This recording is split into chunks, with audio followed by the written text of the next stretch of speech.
pozos, pero había gente que se dedicaba a la venta ambulante de agua. Y en vez de ir por las calles diciendo, vendo agua, decían esa frase que les acabo de decir, don de Dios, don de Dios.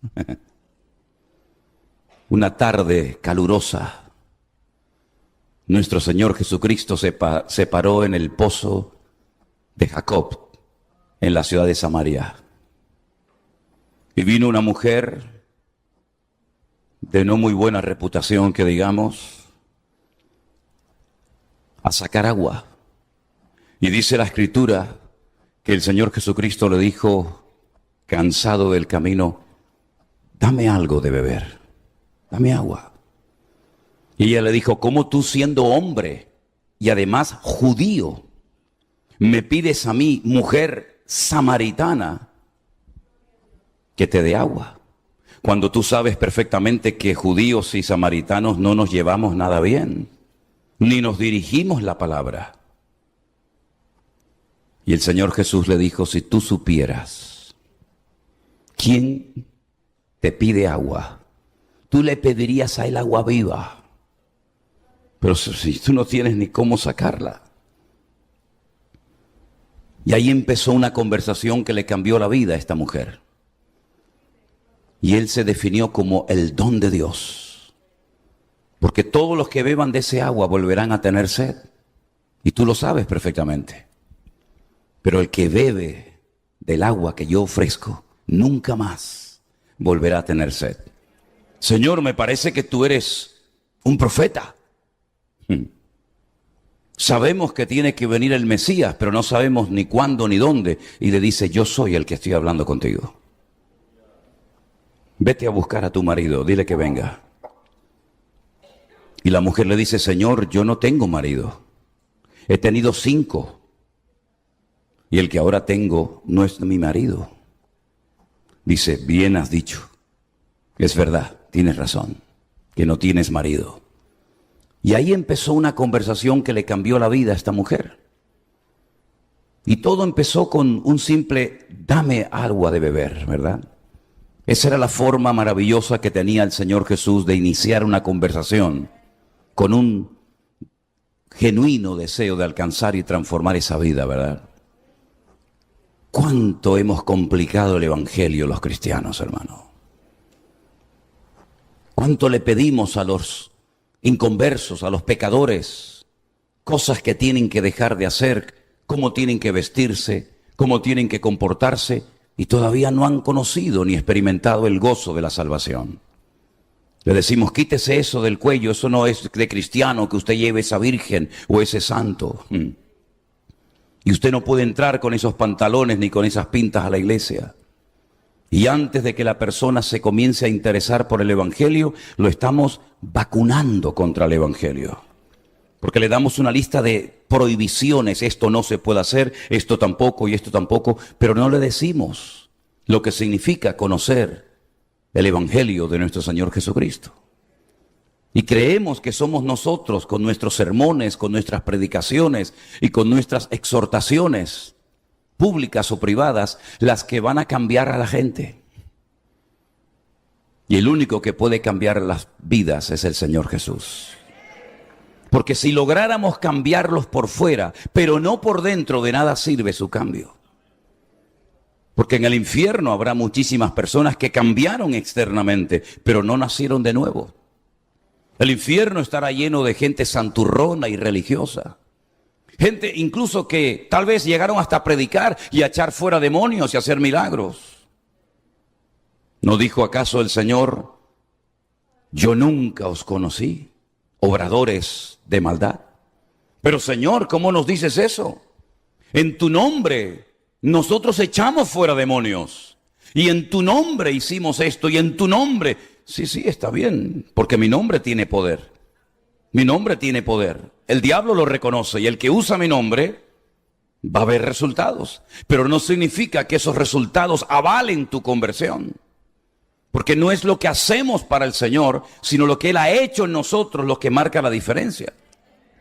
Y hay algunos que van engordando la lista de su currículum, ¿verdad? Diciéndole al Señor, he hecho esto, he hecho aquí, he estado por allá, pero todo lo que has hecho ¿quién te dijo que lo hicieras? ¿Qué es lo que te ha motivado? ¿Cuál ha sido el motor que ha puesto en funcionamiento tu vida? ¿Por qué predicaste lo que predicabas? ¿Por qué hacías lo que hacías? ¿Quién te mandó? ¿No sería mejor y ahorraríamos más tiempo y energías pidiéndole al Señor que nos revelara su voluntad? Y que nos dedicáramos en la vida única y exclusivamente a hacer la voluntad de Dios y no hacer un montón de cosas y terminar agotados y al final que el Señor nos diga, todo lo que has hecho, yo nunca te dije que lo hicieras. Esos tus planes, tu agenda, tus objetivos, tus sueños personales, pero nada de lo que has hecho coincidía con mi santa y perfecta voluntad. Y qué triste tiene que ser una persona que incluso llega a agotarse sirviendo supuestamente al Señor, pero resulta que a lo mejor sin darse cuenta se está sirviendo a sí mismo. Porque el Señor no nos ha llamado para servirnos de la gente, sino para servir a la gente. Y todo lo que hacemos, que el Señor nos libre de hacerlo para llamar nuestra atención, la atención de la gente hacia nuestra persona. Que pasemos lo más desapercibido posible, que la gente ni siquiera se dé cuenta de lo que hayamos hecho, pero que delante de Dios hayamos sido obreros aprobados, que no tenemos nada de lo cual avergonzarnos. Amén, hermanos. Así como los coches les mueve la gasolina que llevan en sus depósitos, a nosotros nos tiene que mover, por supuesto, por encima de cualquier otra cosa, el amor a nuestro Dios, el amor al prójimo, el amor a la obra de Dios. Pero todo eso lo pone en funcionamiento un elemento del cual quiero hablar en esta noche. Y se encuentra en la carta, quien la haya escrito, a los Hebreos, en el capítulo 11. La carta a los Hebreos es una carta muy profunda que para poder entenderla uno tiene que tener un mínimo de conocimiento de las Sagradas Escrituras del Antiguo Testamento. Ahí se habla de sacrificios, de altares, de sacerdotes, de ofrendas. Ahí se habla del tabernáculo, de todo el mobiliario que había dentro de aquel edificio, de aquella carpa. Y si uno no está familiarizado con toda la terminología y con todo lo que sucedía en el Antiguo Testamento, difícilmente vas a poder disfrutar de esta carta que fue escrita a hebreos, a judíos, a personas que tenían un altísimo conocimiento, por lo menos en la teoría, de lo que llamamos vulgarmente el Antiguo Testamento. Pero en medio de todos los temas que toca, el autor de esta carta se detiene en el capítulo 11 y da una definición que todavía hasta a estas alturas nadie se había atrevido a dar acerca de lo que es la fe. En el versículo 1 dice que la fe es la certeza de lo que se espera, la convicción de lo que no se ve. Luego, por medio de la fe, nosotros podemos incluso llamar las cosas que no son como si ya fuesen. La fe no necesita ver, ni tocar, ni sentir, sino simplemente creer. Simplemente creer. La fe no está basada en la emoción. La fe no está basada en la experiencia. La fe está basada en las promesas de Dios y en Él, que goza de suficiente credibilidad como para decir, yo me fío y creo en lo que tú has prometido y en lo que tú has hecho por mí a lo largo de la historia. La fe es el elemento indispensable para poder agradarle y para poder servirle. No es una propuesta, no es una sugerencia, sino es una orden. Tened fe en Dios. Es un imperativo. No lo vamos a poner a votación para ver si sale aprobado el tema de la fe o no, sino es una orden que el Señor nos da. Tened fe en Dios. Fe en Dios, no fe en la fe. Que es lo que a muchos cristianos sin darse cuenta es lo que tienen. Tienen un nivel de fe y creen que con esa fe, teniendo fe en su fe, valga la redundancia, pueden obtener todo cuanto pidan y todo cuanto anhelen y deseen tener en la vida. Y por eso hay creyentes que se enojan con Dios, se enfadan con Dios y a veces hasta se separan del Señor y del servicio al Señor, porque resulta que creían que la fe era una especie de llave maestra que todo lo abre, que todo lo obtiene, una especie de varita mágica, ¿no? Que todo lo que pido, todo lo que declaro, todo lo que ordeno, Dios tiene que estar a mi servicio 24 horas al día. Y por eso algunos no entienden que estaba mal depositada la fe. No estoy hablando de una fe natural que todo ser humano en cierto sentido tiene. No estoy hablando de tener fe en mi fe ni en mi experiencia, sino fe en un Dios que no veo, pero que a través de una experiencia personal yo puedo llegar a conocerle como mi Dios y como mi Salvador personal. Y esto no tiene nada que ver con la circunstancia, ni tiene que ver nada con la iglesia a la cual pertenezco. Esto tiene que ver con una relación personal con Dios. Asunto de trascendental importancia que no nos enseñaron cuando éramos pequeños. Cuando éramos pequeños nos enseñaron una religión, con una serie de principios, con una serie de normas, con unos libros que se iban renovando de tiempo en tiempo, que se llamaba el catecismo. Y ahí estaban lo que ellos decían que eran los verdaderos mandamientos, y los sacramentos, y las oraciones, y las liturgias, y los días, y los santos, y las vírgenes. Y más o menos, unos más que menos, nos aprendimos todo aquello y creíamos que con esa religión estábamos agradando y honrando y sirviendo a Dios. Pero después de años de absoluta ignorancia, de total desconocimiento de la verdad, cuando cayó en nuestras manos la palabra de Dios, nos dimos cuenta de que muchas cosas que leíamos y practicábamos y llegamos a creer del catecismo no coincidían en lo más mínimo con la palabra de Dios. Y por ahí entonces algunos, para defender esos libros escritos por los hombres, llegaron a decir que las Biblias de los cristianos evangélicos estaban amañadas, manipuladas. Hasta el punto llegaron a decir, incluso predicaron desde sus púlpitos y desde sus parroquias y desde sus diócesis, que nosotros los cristianos evangélicos habíamos tenido la desfachatez de quitarle 7 libros a la Biblia. Cuando es todo lo contrario, mis queridos hermanos. Nosotros jamás le hemos quitado ni añadido nada a la Biblia. Fue en el siglo XVI en Italia, en el famoso Concilio de Trento, donde un papa decidió unilateralmente meterle 7 libros más a la Biblia, que nunca había tenido la palabra de Dios.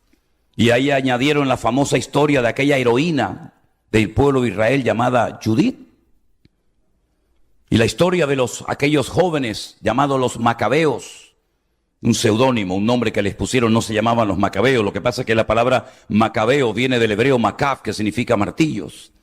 Una familia que estaba harta de la opresión y de las humillaciones de los griegos en Jerusalén, y entonces se rebelaron contra ellos, ¿verdad? Y decidieron hacerle la guerra para volver a purificar el templo de Jerusalén y volver a reiniciar los cultos y la adoración y el servicio al Señor. Y añadieron el libro de sabiduría y el libro de Tobías, etcétera, etcétera, hasta un total de 7. Así que no es que hayamos quitado cosas a la Biblia, sino más bien que en ese concilio de Trento, en el siglo XVI, le añadieron 7 libros más. Por eso la Biblia católica tiene 72 libros y la Biblia de cualquiera tiene 66. Ellos tienen su propia versión, la llaman Nácar Colunga, que por cierto es muy buena. La versión Nácar Colunga, las Biblias de los católicos están muy bien traducidas. La nuestra la tradujo un sacerdote español de Sevilla llamado Casidoro de Reina, que tuvo que huir de España, porque la Santa Inquisición junto con la corona española mataba a toda persona que tuviera el más mínimo interés por las Sagradas Escrituras.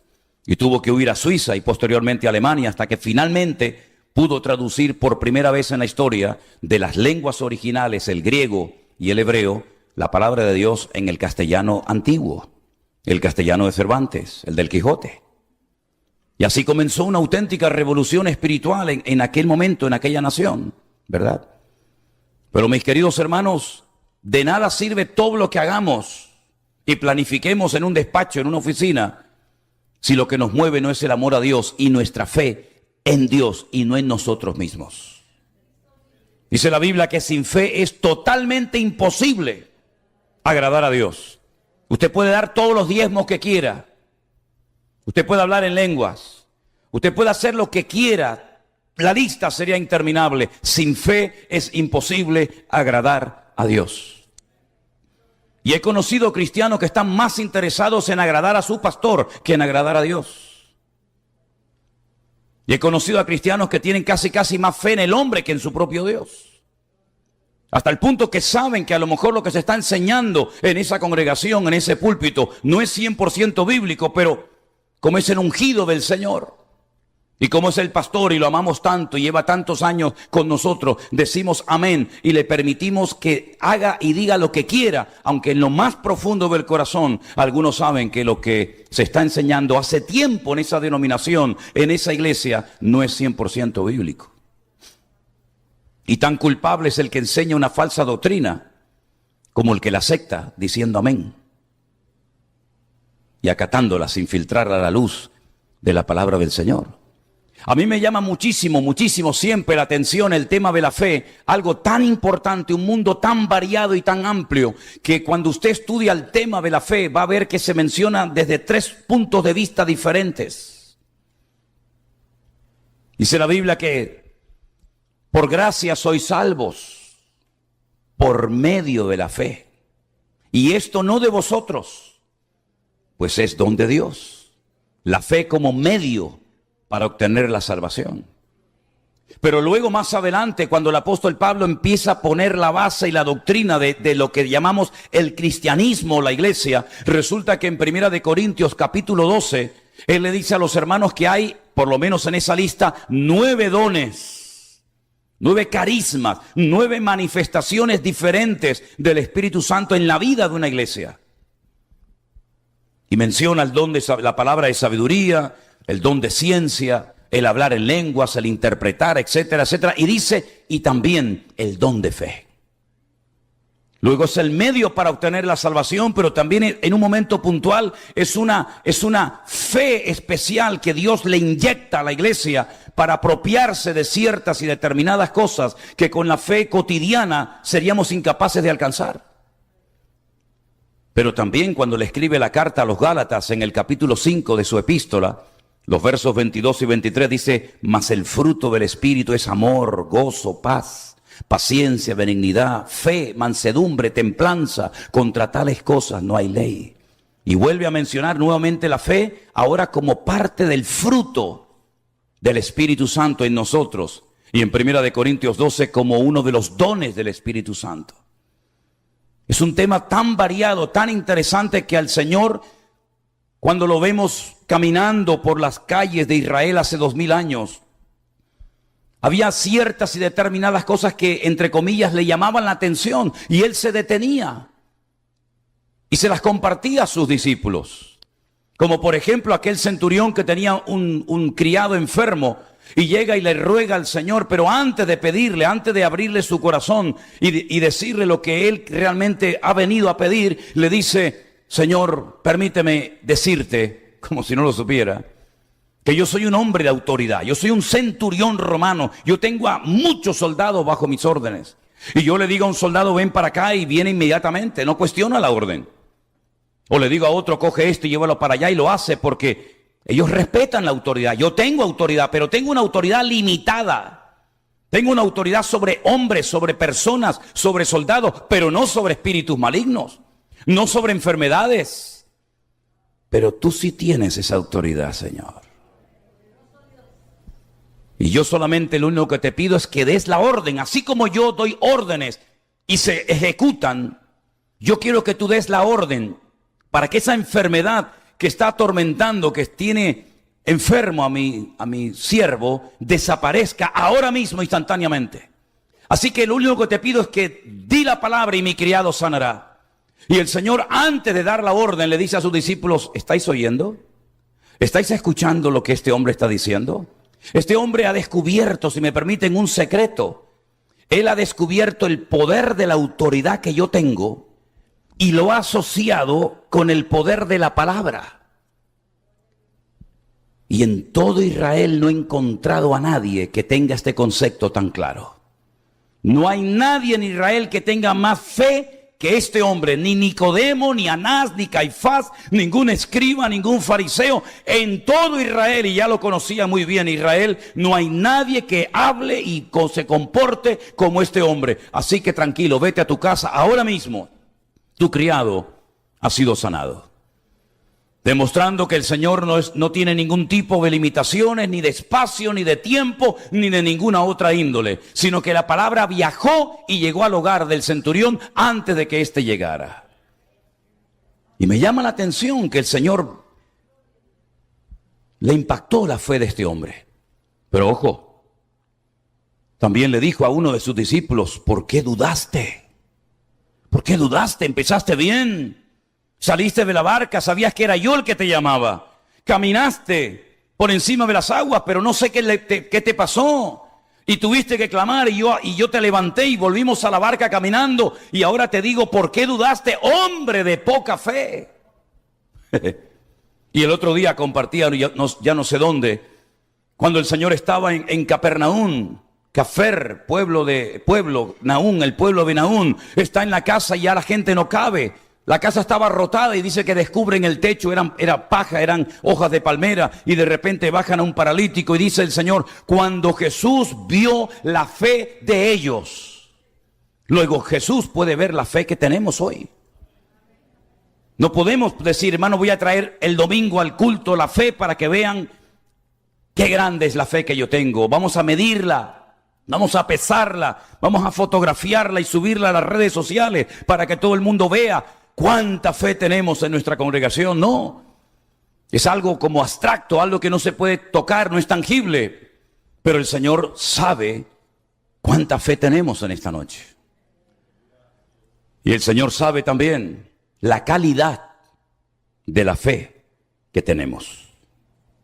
Y la fe es algo que se puede transmitir. ¿Sabían eso? La fe es algo contagioso. Vamos dejando marcas en el mundo espiritual de todo lo que hacemos, de todo lo que decimos. Nuestras oraciones son como estandartes, como banderas, cosas que ocurren en ciertos lugares. El diablo recuerda que en ese lugar hubo gloria de Dios. Es como cuando sacaron aquellas 12 piedras del fondo del río Jordán. Y Josué dice: antes de que las aguas vuelven a cerrarse, saquen del fondo del río Jordán 12 enormes piedras, una por cada tribu de Israel, y pónganla una encima de la otra. Y esto será un monumento conmemorativo para las futuras generaciones.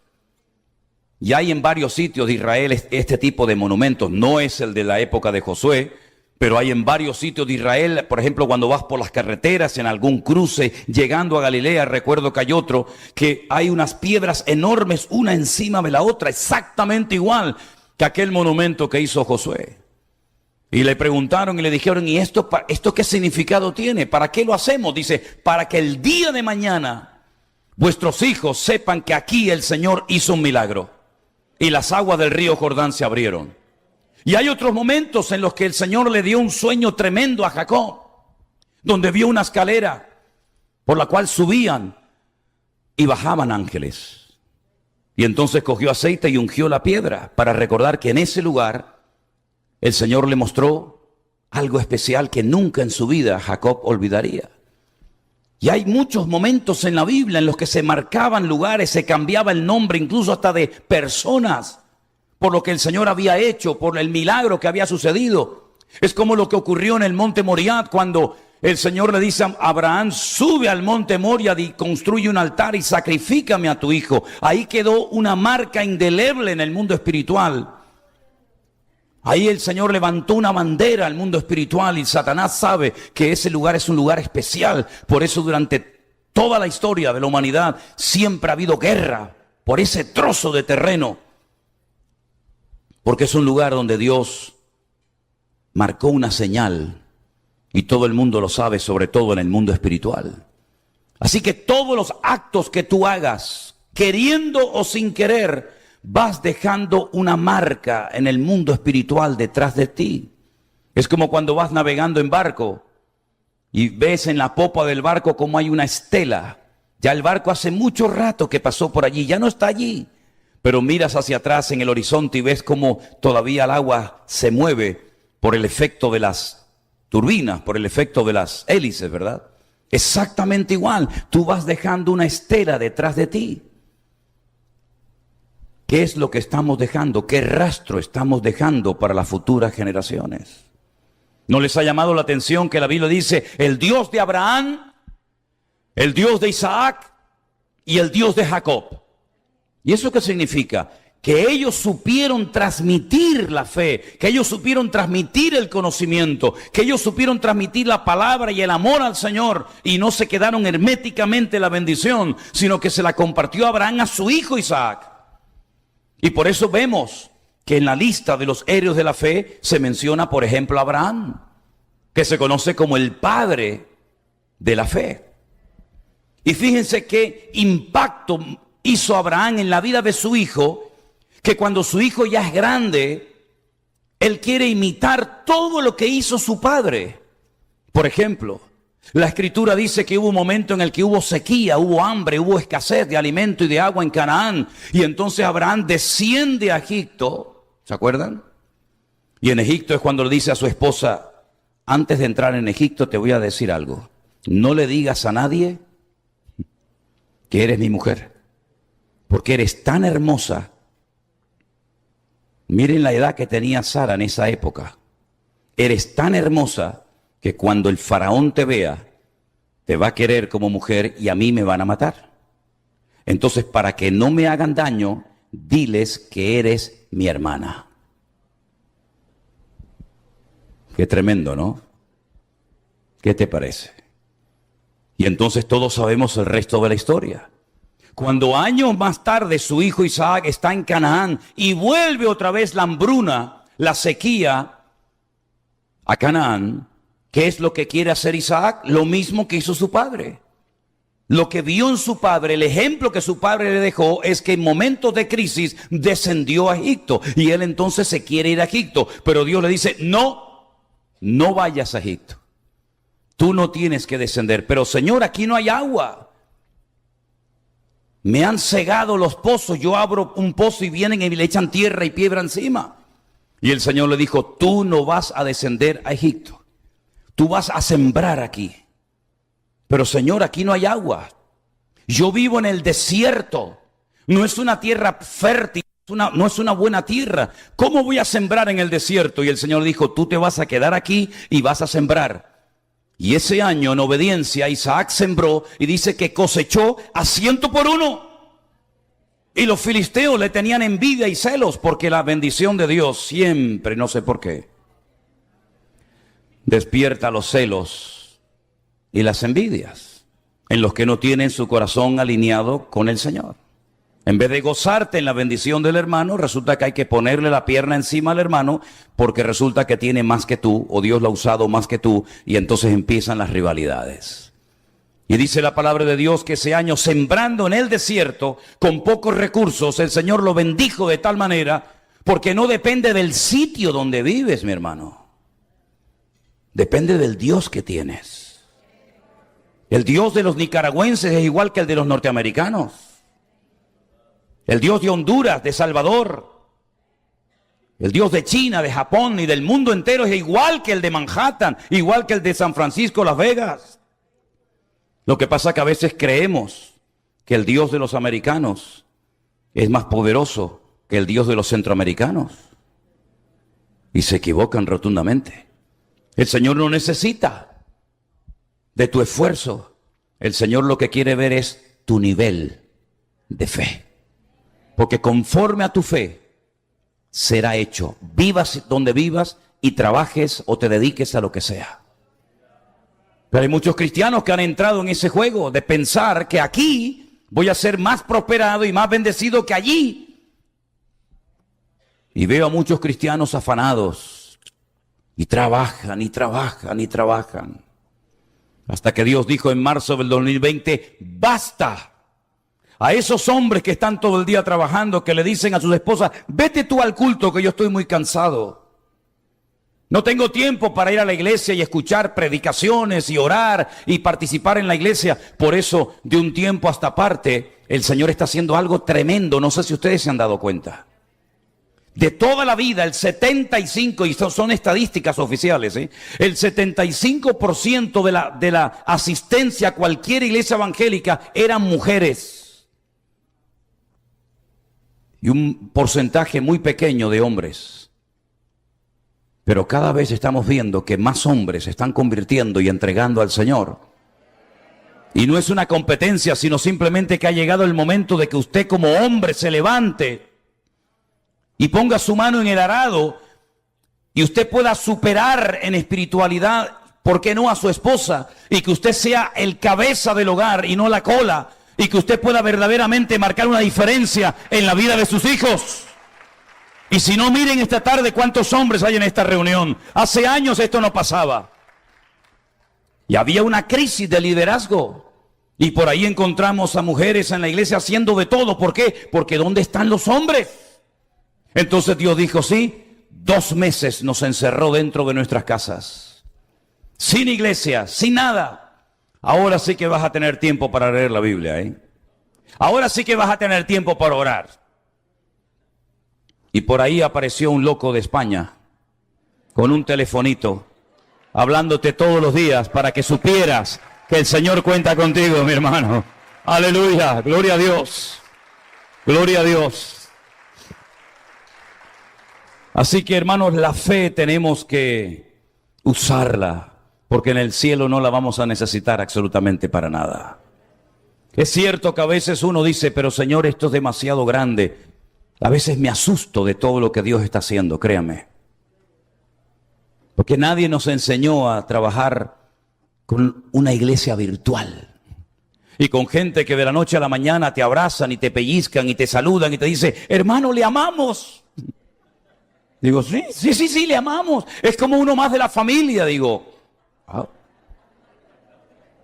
Yo no he visto a nadie, yo no sé de dónde salió usted, doña.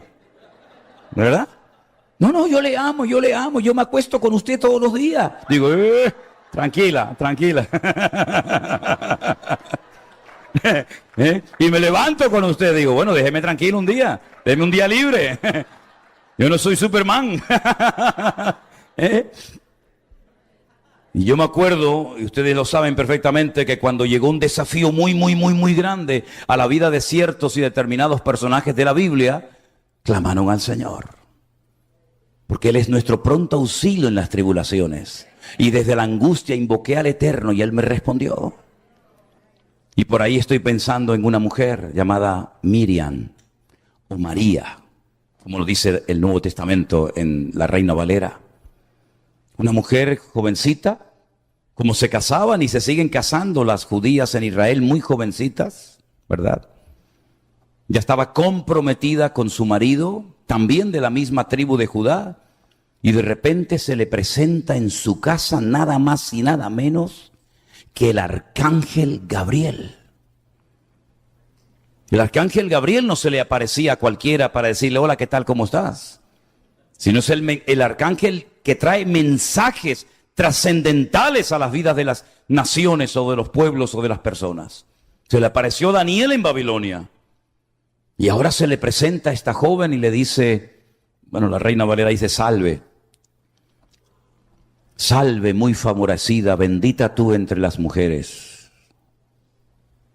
Y ella se turbó, dice, ¿por qué me saluda este ángel a mí así? Oye, hablando de todo un poco, ¿os habéis dado cuenta que cuando Gabriel se presentó a Daniel se cayó al suelo como muerto, temblando de miedo? Y cuando se le presenta a María, María ni se inmuta. Es que las mujeres, es increíble, ¿eh? Es que, hermana, yo no sé lo que llevan ustedes dentro, pero María dice, hola, ¿qué tal, Gabriel? ¿Cómo estás? Y el otro, ¡pum!, se cayó al suelo, ¿no? Temblando, perdí la fuerza.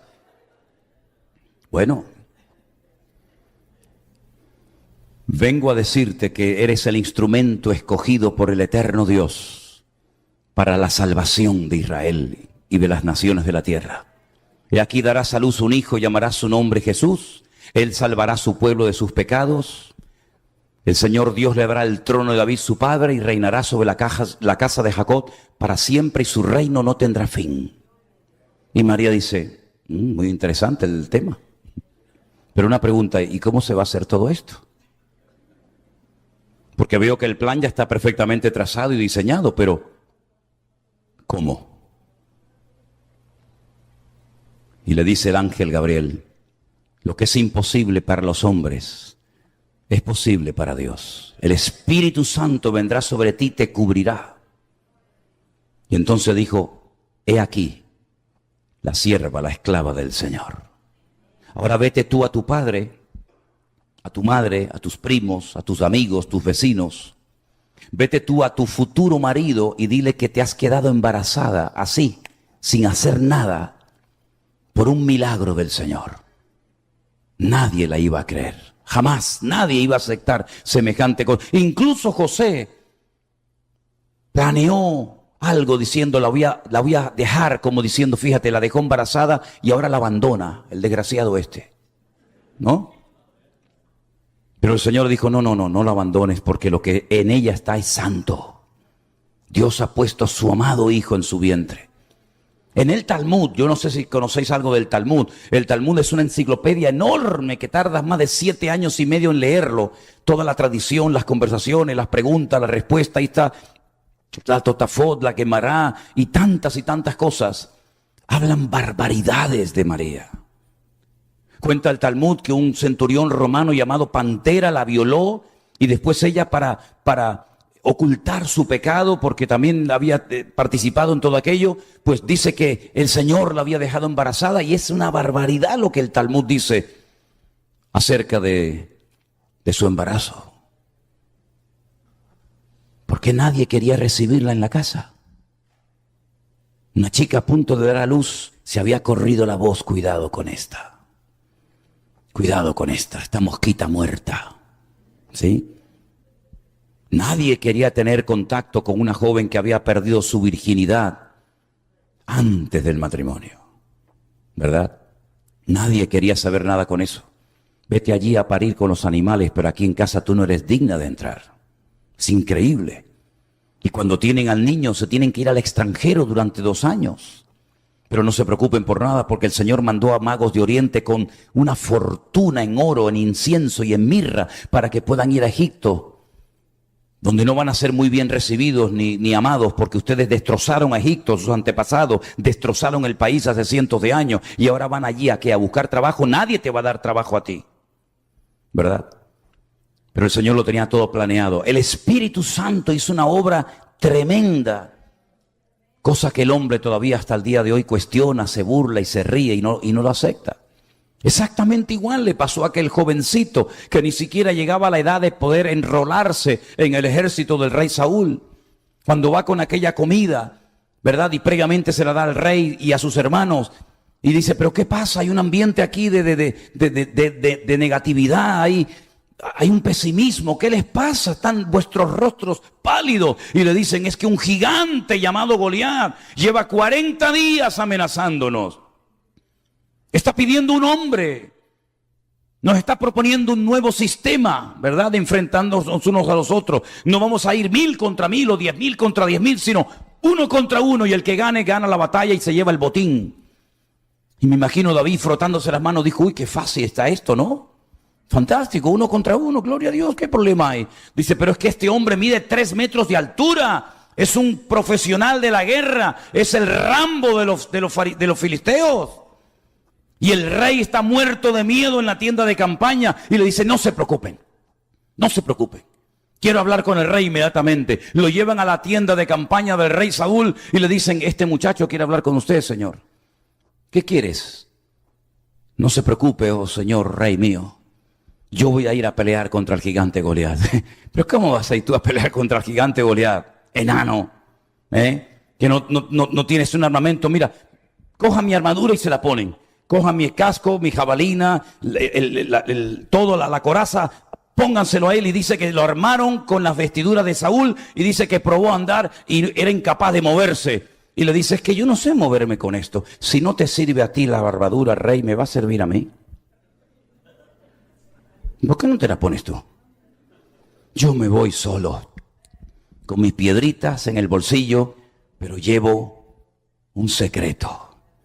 El Dios que me ha librado de las garras del oso y del león es el Dios que me va a librar de este gigante. Y hoy todo Israel sabrá que nuestro Dios es el Dios vivo y poderoso. Le voy a cortar la cabeza y las aves del cielo comerán sus carnes, porque Él viene contra mí con espada, con lanza y jabalina, pero yo voy contra Él en el nombre de mi Dios, el nombre del Dios de Abraham, de Isaac y de Jacob. Y hoy sabrá Israel que nuestro Dios es el Dios verdadero.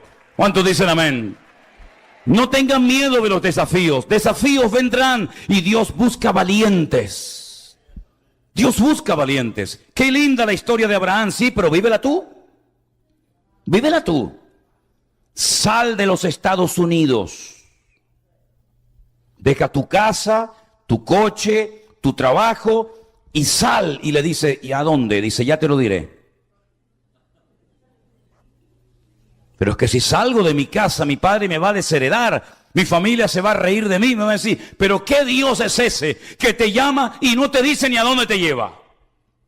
Bueno, es lo que Dios me ha dicho, sal de tu tierra y de tu parentela a la tierra que yo te mostraré. Y salió sin saber a dónde iba. Pero en esa aventura de fe, en ese caminar por el desierto, en esas largas caminatas, ¿verdad? En esas vigilias mirando esos cielos estrellados del desierto, por cierto, espectaculares. Un día se le presenta el Señor y le dice, cuenta las estrellas. Ponte a contar las estrellas. Y Abraham en obediencia empieza a contar las estrellas. Pero cuando iba por 3.465.000, le interrumpe su esposa y le dice, ahí ya perdí la cuenta, ahora tengo que empezar de cero. Y dice, Señor, no te preocupes, Abraham, vamos a hacerlo más fácil. Coge un puñadito de arena y ponte a contar los granitos. Dice, y otra vez dijo, Señor, esto es imposible. Dice, así será tu descendencia. Pero Señor, si yo soy ya de 100 años, y ya con 100 años pocas flores, ¿no? Ya con 100 años mi esposa estéril. Mira, vamos a hacer una cosa.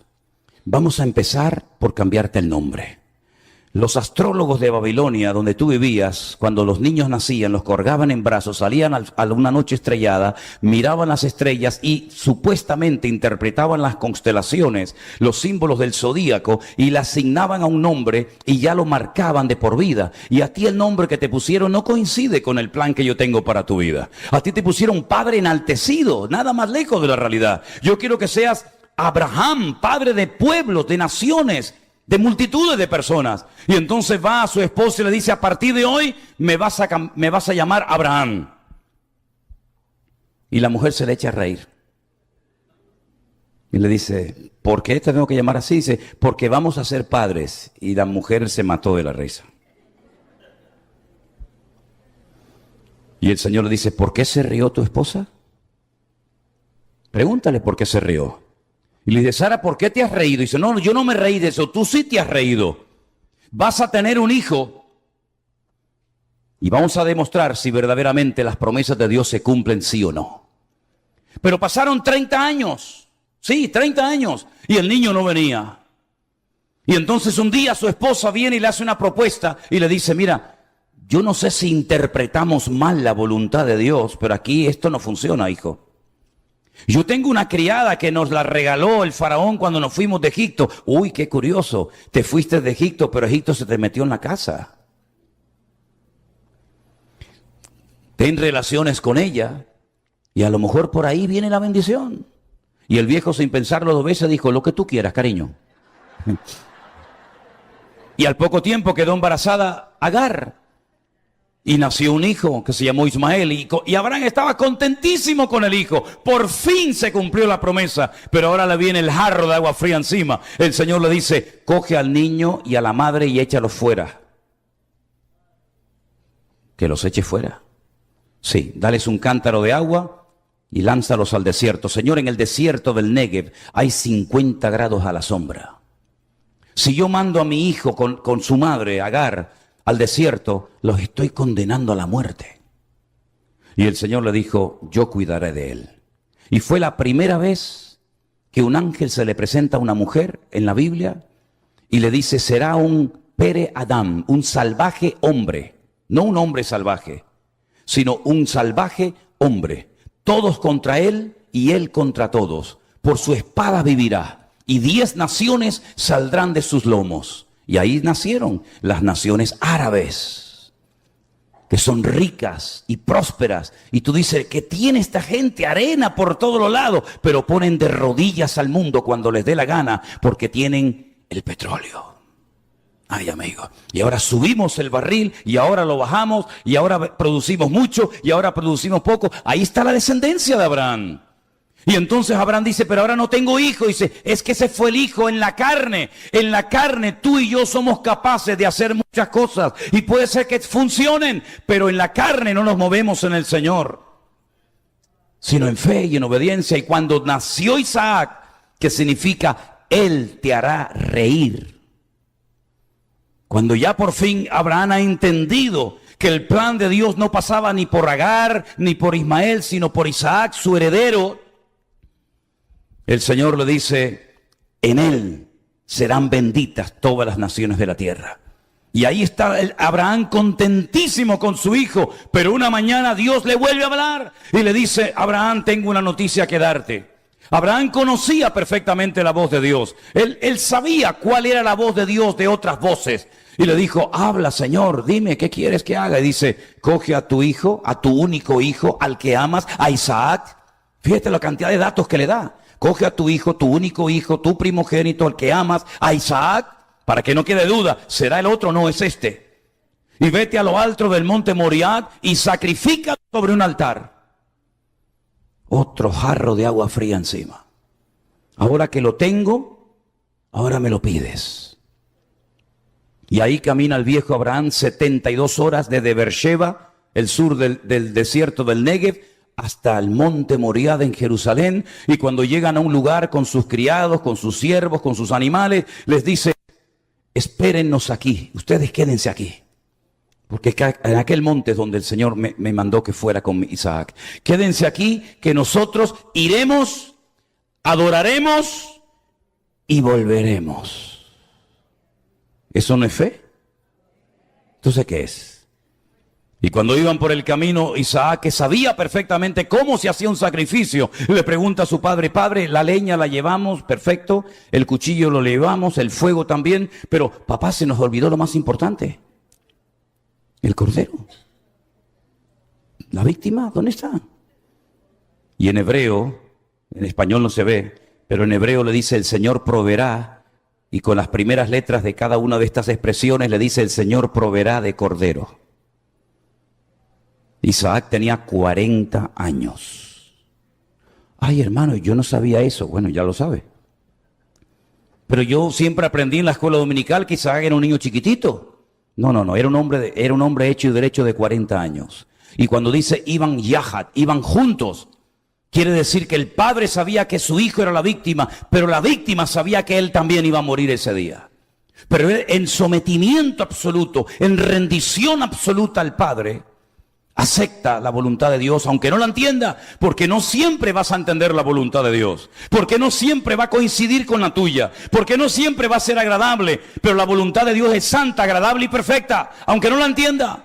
Y allí suben a lo alto del monte Moriah, lo pone sobre el altar, y entonces Abraham saca el puñal, y cuando está dispuesto a clavárselo y a ejecutarlo, el Señor le dice, alto, no lo hagas. Y todos conocemos el resto de la historia. Y esa piedra todavía está allí en el monte Moriah en Jerusalén. Ese altar donde un hijo estuvo a punto de morir, pero la sangre de los toros y de los machos cabríos y de cualquier ser humano no pueden redimirnos de los pecados. Pero desde el monte Moriah te giras así un poquito y miras enfrente y ves otro pequeño monte llamado el monte de Gólgota o Calavera. Y allí subió otro hijo cargando su propia cruz. Y extendió sus manos y lo crucificaron. Y no se oyó ninguna voz del cielo diciendo, alto, no me lo toquen, alto, déjenme a mi hijo en paz, sino que el padre guardó silencio absoluto.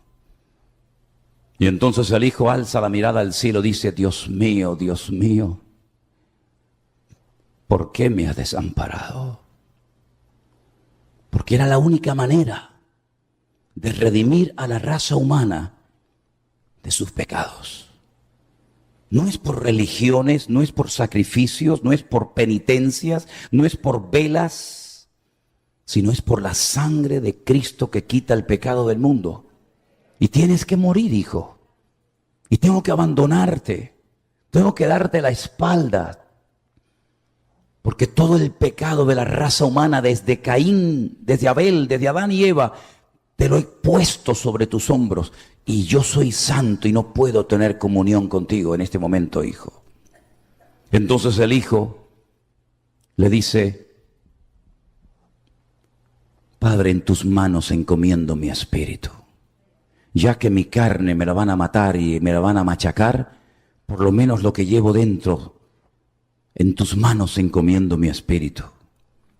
Y al tercer día, el Padre, recibiendo el sacrificio de su amado Hijo Jesús, lo levanta de entre los muertos y asombra al mundo, demostrando que la ofrenda fue aceptada, demostrando que aunque tuvo que morir conforme a las Escrituras, también conforme a las Escrituras, el Padre envía nuevamente la vida, el Espíritu a su Hijo y lo resucita de la tumba. Y hay ahí un montón de detalles que nos dejan a todos con la boca abierta, ¿verdad? Y por ejemplo encontramos el detalle de aquella mujer temprano a la mañana llamada María Magdalena, porque era de un pueblo que era un saladero de pescado en Galilea llamado Magdala. Y ella era María de Magdala, Magdalena, y se encuentra esta mujer con el sepulcro abierto, vacío. Y por ahí se han hecho todo tipo de especulaciones. ¿Será que se equivocó de tumba? ¿Será que robaron el cuerpo? Y entonces alguien le dice: María, no busques entre los muertos al que vive, porque acaba de resucitar. Y de repente oye María, y cuando se da la vuelta dice: Señor mío. Y cuando lo va a tocar le dice: no me toques, porque ni siquiera aún he subido a la presencia de mi Padre. Pero vete y dile a mis discípulos que yo vivo, que he resucitado. Habían puesto 16 soldados romanos en la puerta del sepulcro, armados hasta los dientes, para que ninguno de sus seguidores se acercara al sepulcro.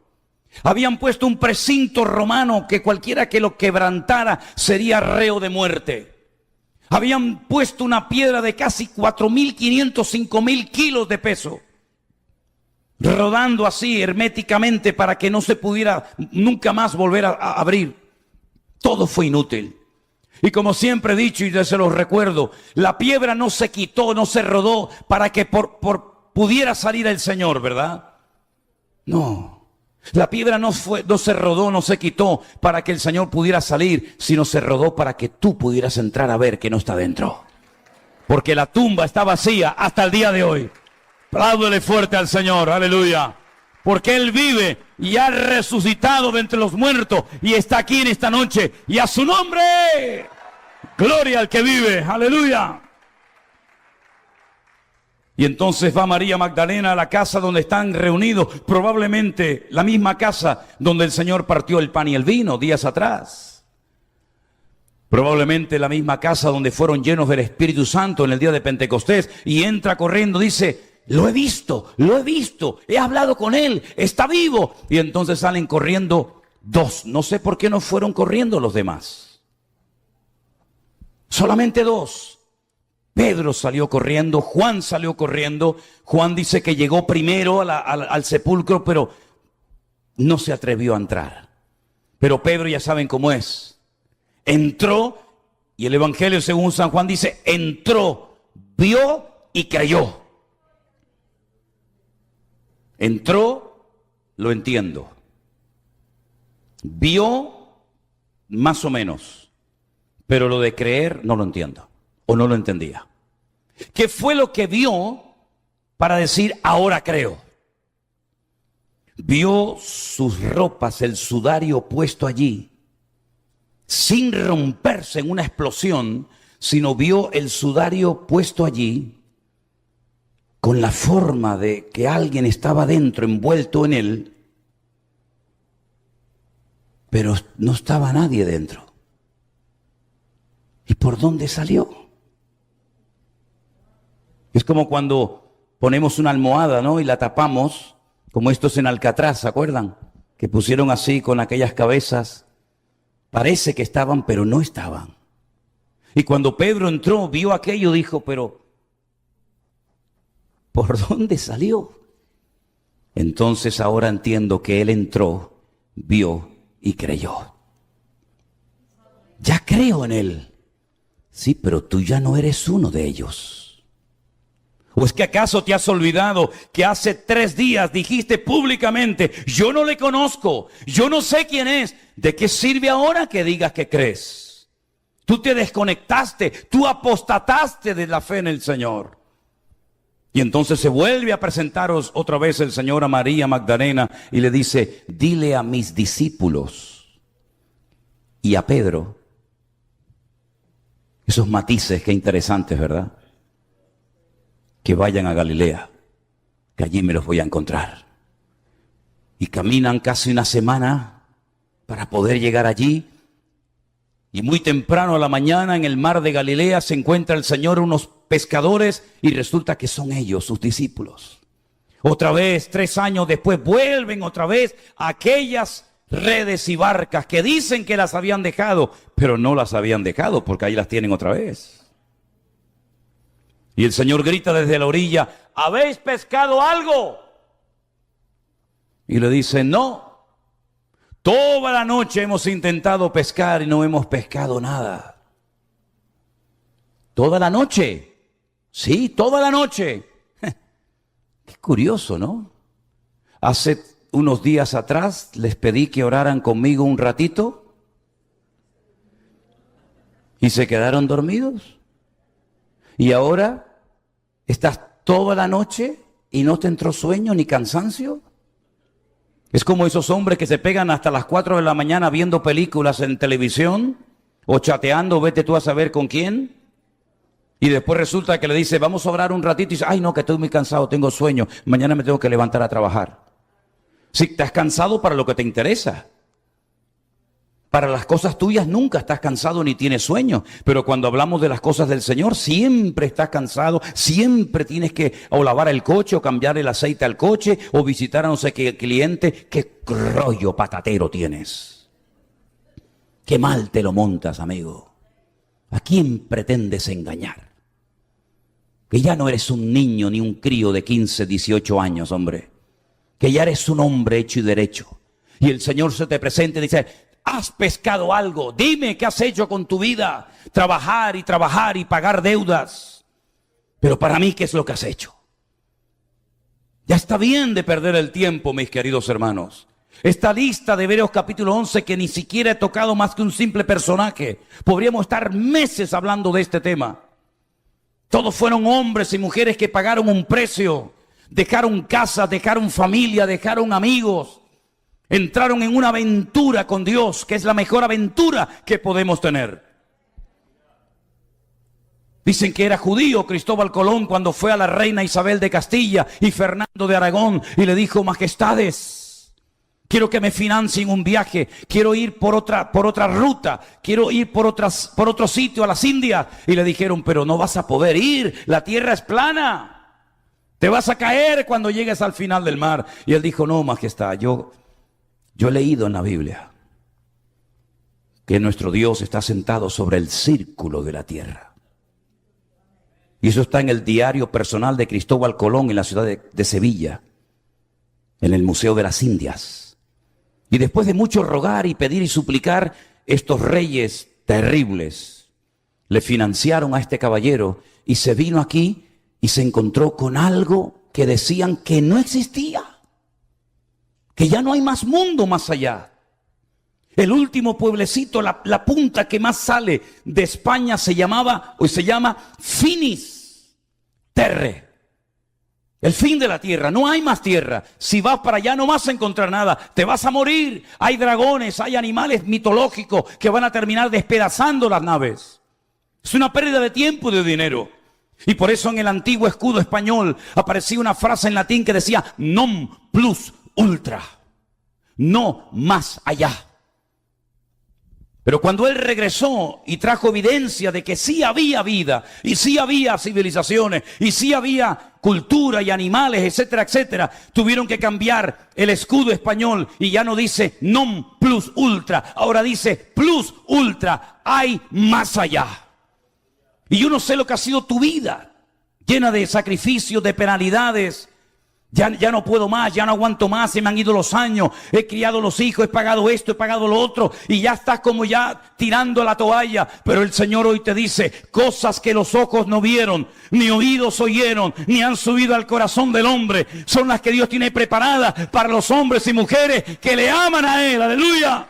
Y estamos en ese tiempo de renovación, de transformación espiritual, donde estamos conociendo a centenares, créanme hermanos, centenares, miles de hermanos, prácticamente en casi todas las naciones de la tierra, en los 5 continentes, hombres y mujeres que han entendido lo que Dios nos quiso decir en marzo del 2020.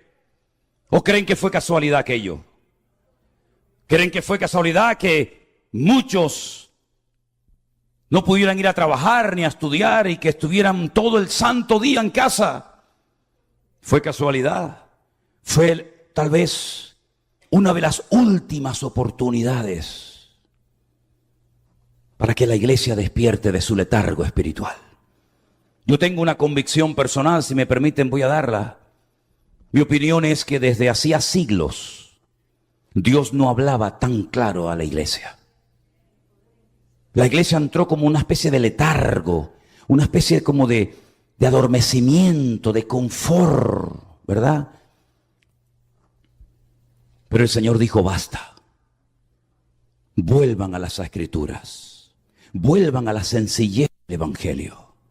No le compliquen la vida a los convertidos diciéndoles que si no dan, están bajo maldiciones. No le compliquen a la vida a la gente que si las primicias. Déjense de cuentos y de rollos raros. Auténticos manipuladores de la Escritura, ¿verdad?